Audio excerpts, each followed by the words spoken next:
feel, you know, that I've escaped from the world. And my house by the sea is all painted blue except for 2 rooms, which are pink. And I feel absolutely wonderful when I go in these pink rooms. And I thought, well, pink makes me feel escaping.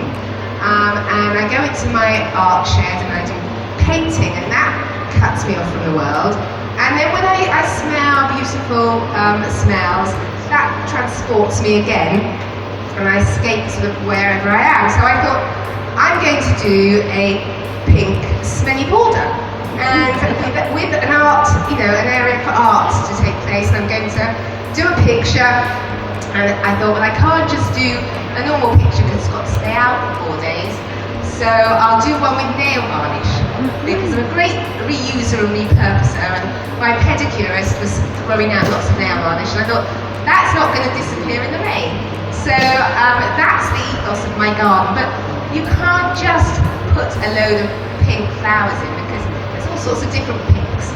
So I wanted to sort of almost dip dye the border, so we go from dark pink all the way through to light pink.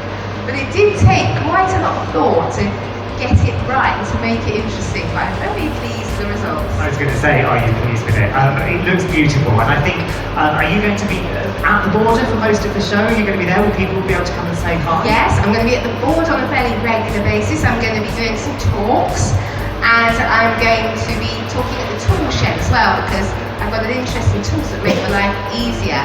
But it's not just me who's on my border. I have a right-hand man, Richard at Farmyard Nurseries, because if I tried to plant flowers that were in bloom, there'd be no heads on them, or the stems would be bent, because if I use my short hands, I get far too close, and if I use my feet, well, I'm just too rough-footed.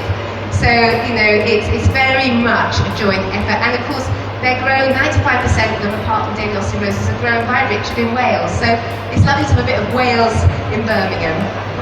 Well, thank you so much. I've seen it, I've taken a look, it is beautiful. I hope everybody else has seen it too. Please give Sue a big round of applause. Thank you.